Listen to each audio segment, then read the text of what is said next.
Hello guys, so I welcome you to lecture 2 of section 4, which is functions. Okay, so in the previous lecture we already got to know about what are functions, and how do we how do we declare a function,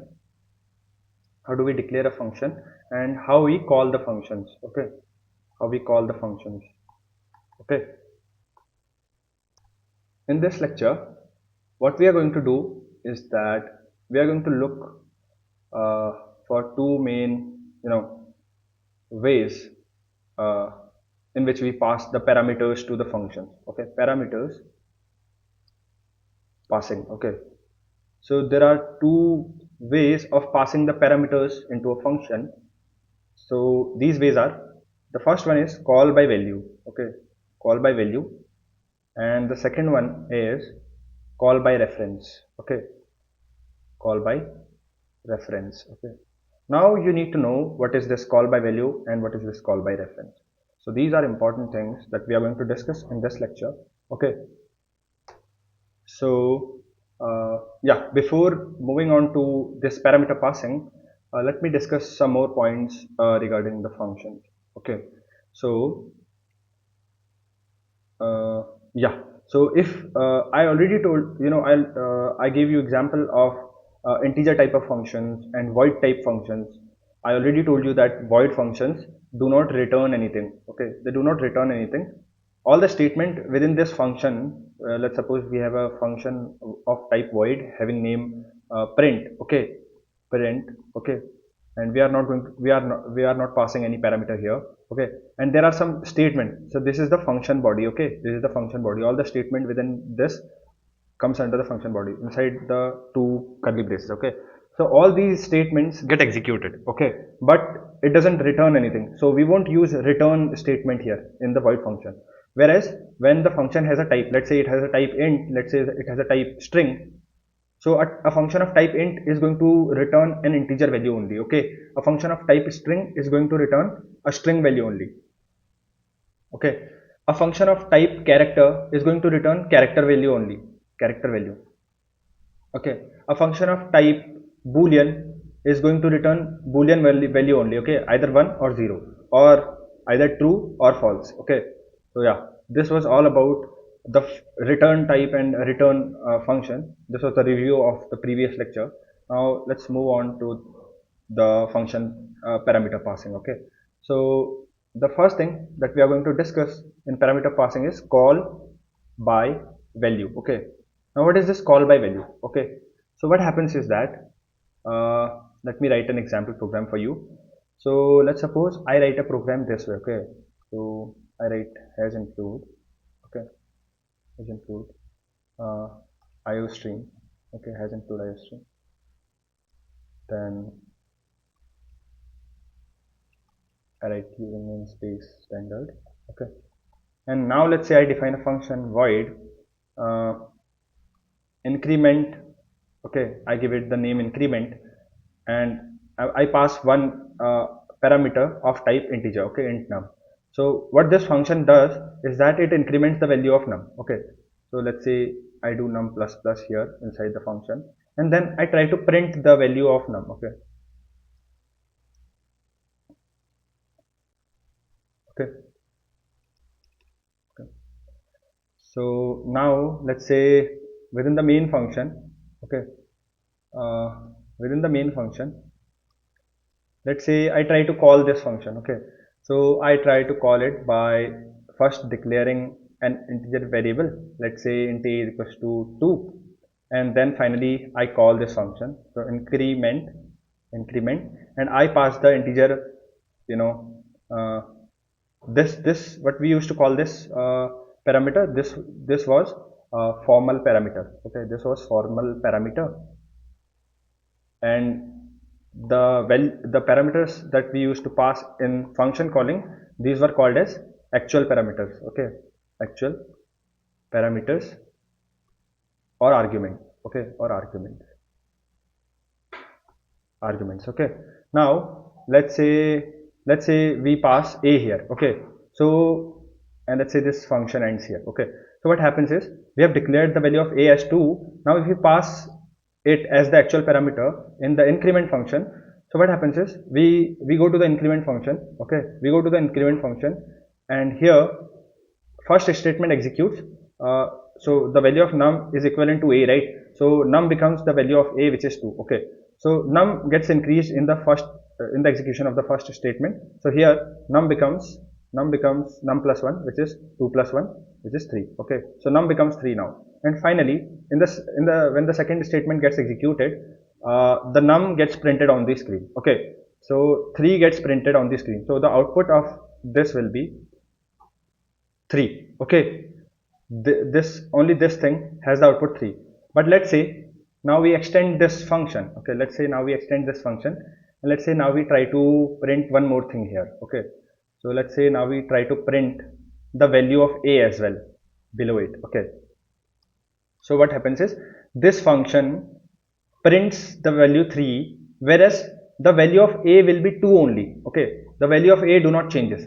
So what happens is, so this is the idea of call by value. Okay, now what happens in the call by value is, whenever we pass some variable in the actual parameter, in the form of actual parameter, so what happens is, this there is a, within the function, a copy of this actual parameter is made. Okay, so this variable is not changed, the value of this variable is not altered, rather a copy is made. Okay, so let's suppose we pass a variable a to the function. Okay, we pass the variable a to the function. Let's say function, this is the function. Okay, so let me move to the next page. Okay, so let's suppose we pass the variable okay, so let's suppose we pass the variable a, okay, which has the value 2 initially, right, into the function. Okay, so function was increment, right, increment, which was having formal parameter as num. Okay, so what happens is, a copy within the function is made. So the num, this formal parameter will have a different memory location than this actual parameter. Okay, and this 2 gets copied in this parameter. Okay, and thus then the working on this variable is performed. Okay, then whatever changes we do, okay, let's say we do num plus plus here, and then let's say we try to print num. Okay, so what happens is,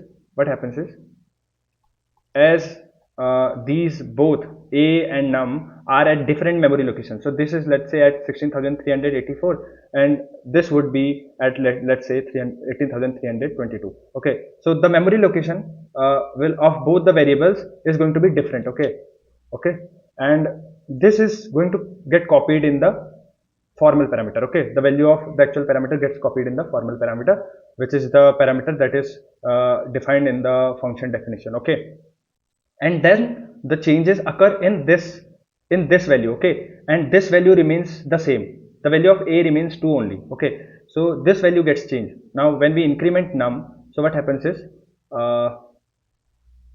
the value of this num, it changes to 3. Okay, and then this num value is printed as the output. It is printed as the output. Okay, so 3 gets printed on the while calling the function. And now let's say, let's move back. So I also tried to print the value of actual a. Okay, so so a, the value of a remains the same only, it do not changes. Okay, so only 2 gets printed, so this is going to be the output. Okay, so let me take you to the Visual Studio Code and let's see if it is correct or not. Okay, so we just need to change, right, we just need to change the function. Okay, so int increment, let's say this is the function. Okay,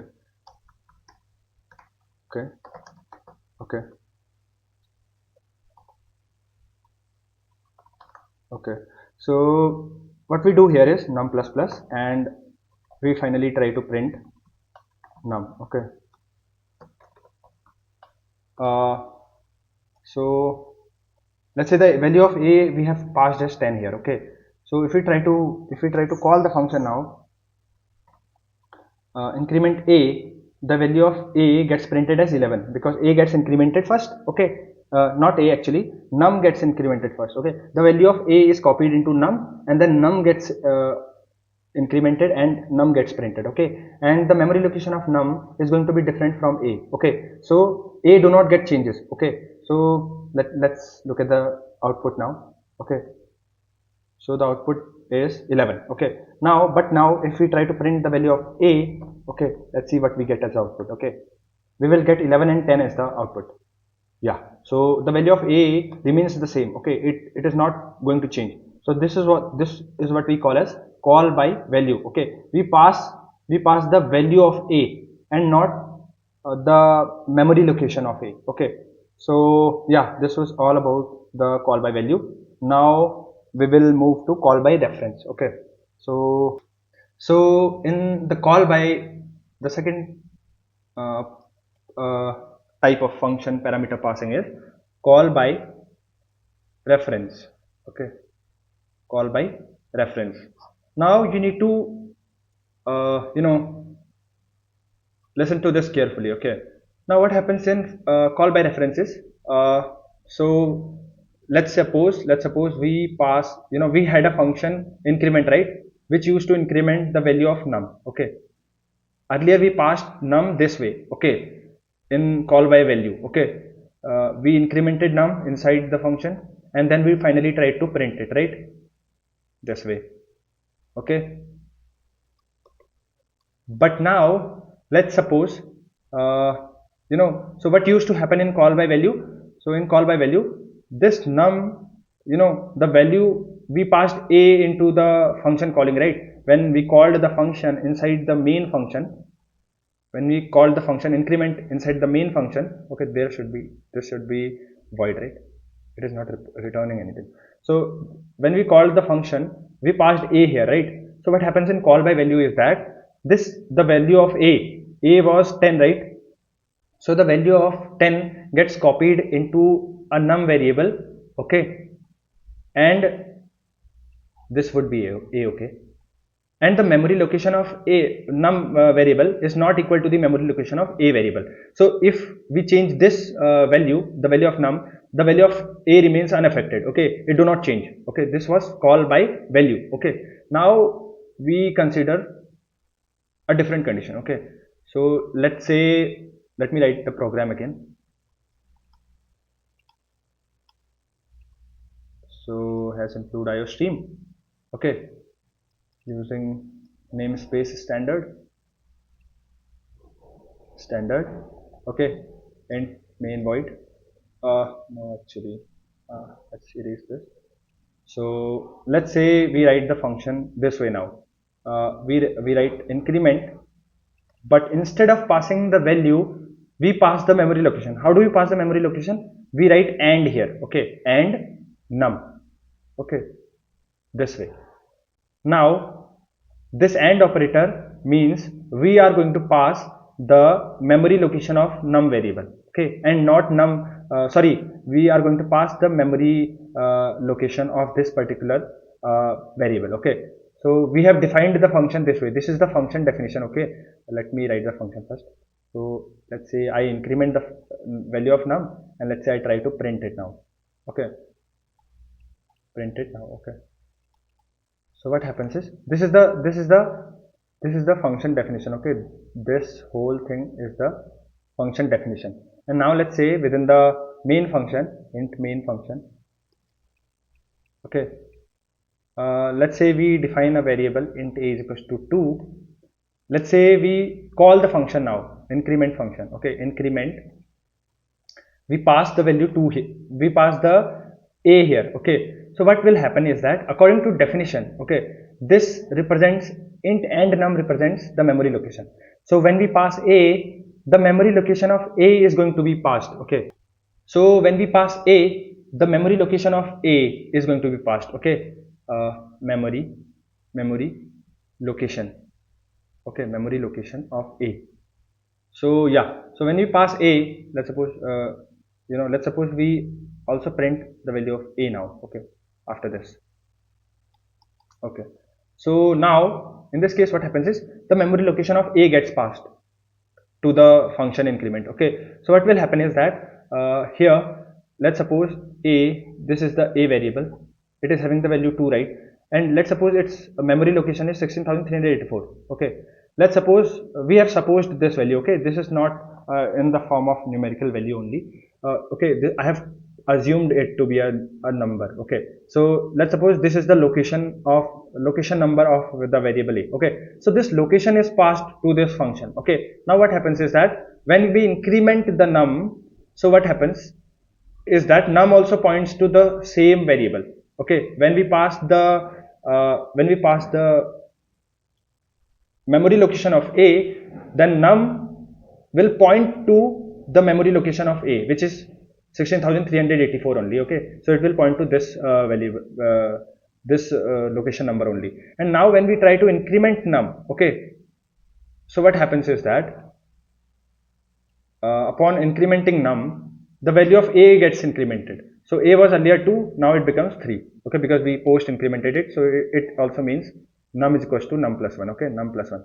And since num is no other variable, rather it points to the same variable a, so the value of a gets incremented. And now upon printing num, the value that the num points to gets printed. So 3 gets printed. Okay, so this function calling will print 3 in the output. Okay, I'm talking about only the function execution. Okay, only this part will print 3. Okay, but now we are also trying to print the value of a. Okay, so since the value of a, which num also pointing to, is already changed to 3, so upon printing a, we will get 3 as the output. So 3 and 3 we get as the output. While in the previous example, let's go back. Okay, while in the previous example, when we were passing by value and not by reference, right? We haven't put AND here. Okay, so in this case, what we got as the output?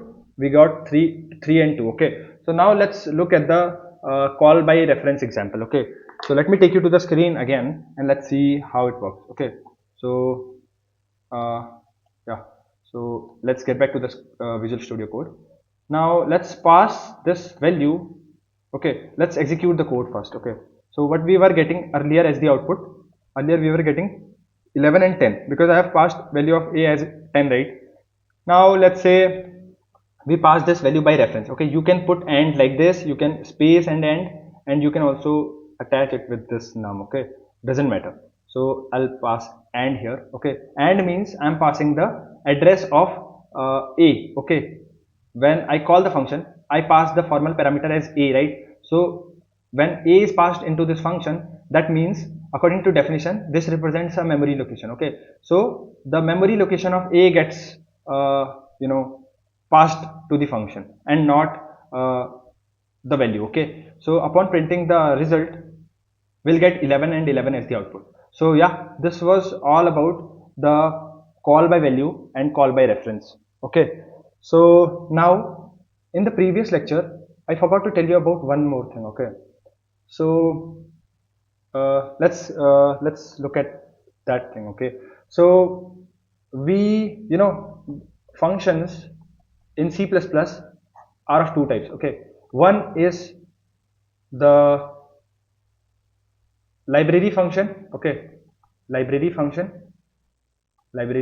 we call it. Okay, so library functions are certain functions that are predefined. Okay, that are predefined in C++, and we just have to include their library in which they are present. Okay, and then we can simply use them. Okay, so example would be max, min, okay, fmax, fmin, okay, power, okay, ceil, floor. These are the mathematical functions that you can use without defining them. Okay, and there are other types of functions which are called user defined functions. Okay, user defined functions. Okay, so user defined functions are those functions that the user creates for its own purpose, purpose. Okay, so the function that we created here, increment, this was created by the user, so it is called a user defined function. Also this is also a user defined function because it is created by a user. So all the functions that are created by a user for its own purpose, to perform some kind of operation or to do something, are called user defined functions. Okay, now how to use these function, library functions? So let me take you to the Visual Studio Code now. Okay, so let's create another program. Okay, uh, okay, okay, let me write the boilerplate code.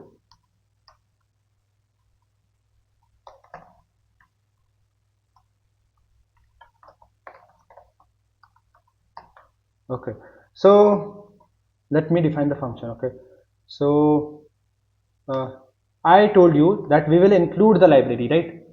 We will include the library. Okay, so to use the library functions, we need to include the library. So let's include the library for these math functions. So the library for this math function is hash include cmath. Okay, this is the library. And for the max and min functions, we will hash include algorithm. Okay, yeah. So now we can simply use them. Let's see. Okay, let's see how to use them. uh, so let's suppose we have two variables, int a is equals to 10, 19, and let's say int b is equals to 10. Okay, now we want to find maximum of these two variables. To find the maximum of these two variables, what we can do is simply use the max function. Okay, max a comma b. Okay, okay, so simply upon executing this program, we'll get the maximum out of a and b, which is going to be a only, and 19 gets printed. Yeah, so this is how we use max function. Similarly, we can use min function, min of a comma b. This will give us the minimum of a and b. Okay, now upon executing this, on the first line we get the maximum, and on the second line we get the minimum, which is 10. Okay, now we can use math functions as well. So let's use some math functions. Okay, before using math functions, let me tell you what they do. Okay, so yeah, so fmax function is similar to max function. It will find the maximum of two values. Let's say a and b are the two values passed, so it will find the if we call fmax, it will give us the maximum of a and b. Fmin does the same thing. It finds if we call the fmin function and pass it to two variables, so it will give the minimum of a and b. Okay, whatever is going to be the minimum. Pow function work like this. Pow, the exponent, sorry, so this will be the base. Okay, this number a, and this will be the power. Okay, so pow a comma b gives us a raised to power b. Sorry, uh, pow a comma b gives us a raised to power b. Okay, uh, and the ceil function, what it does is that, let's suppose we have a decimal value, we have a floor value, right? We have defined a floor value a, whose value we have defined as 10.56. Okay, so upon printing the ceil of it, okay, if we write ceil of a, if we try to print it, okay, if we try to print it, so it will give us uh, 10, sorry, 11 as the output. So if it rounds up. Okay, uh, so ceil function, what it does, it rounds up the value. Okay, even though the value, let's say the value is 10.0001. Okay, so still it will give us the output as 11. Okay, and the function of floor is to round down. Okay, round down the number. Okay, so let's suppose we have a decimal value 10.99. Okay, so upon doing the floor of it, floor, let's say this was the variable a, so upon doing floor of a, we get 10 as the value. Okay, let's say we had 9.78. Upon doing floor of it, we will get 9 point we'll get 9 as the output. So let's see, okay, how these functions work. Let me take you to the screen again. Okay, so let's say we had these, let's say we define a floor value. Let's try to use fmax and fmin first. Int a is equals to 10, int b is equals to 19 now. Okay, now if we try to print fmax of a comma b, okay, so this will give us the maximum of a and b, which is 19. Okay, 19 we are getting on the screen. Okay, and now fmin function will give us the minimum of a and b. Okay, let's see. Yeah, so now we can use the pow function as well. What we can do is, since the power of let's take the smaller values. Okay, so let's try to print cout pow 2 raised to power 4. Okay, let's see what is the output. Okay, so it will be 2 raised to power 4, which is 16. Obviously you can calculate this thing. Okay, now what for using ceil and floor functions. Okay, so ceil and floor functions. Okay, so what I told you is that ceil rounds up the value. Okay, so let's suppose we have a decimal value. Okay, floor, let's say x is equals to let's say 10.99. okay, sorry, uh, did I do something wrong here? Okay, not float it would be, right? The type would be float x is equals to 10.77. okay, now if we try to print the floor of it. Okay, okay, let's see what is the output. Okay, let's comment these statements. Okay, okay, let's try to execute this. Sorry, I forgot to comment this. Let's try to execute this again. Okay, let's clear the terminal first. Okay, let's see what is the output. So the output is 10. So floor function, what it does is that it rounds down the value. Okay, so 10.77 gets round down to 10. Okay, now let's suppose we have a we have a floor value, float value, float y is equals to 10.11. okay, or 01. If we try to print the ceil of it. Okay, ceil of y. Okay, what it does, it rounds up the value, so the value gets printed on the screen is 11. Yeah, so this was a floor x 10, and now ceil y 11 gets printed on the screen. So yeah, this was all about the functions, and I hope you'd like this lecture. So that's it for the lecture. Hope to see you in the next one.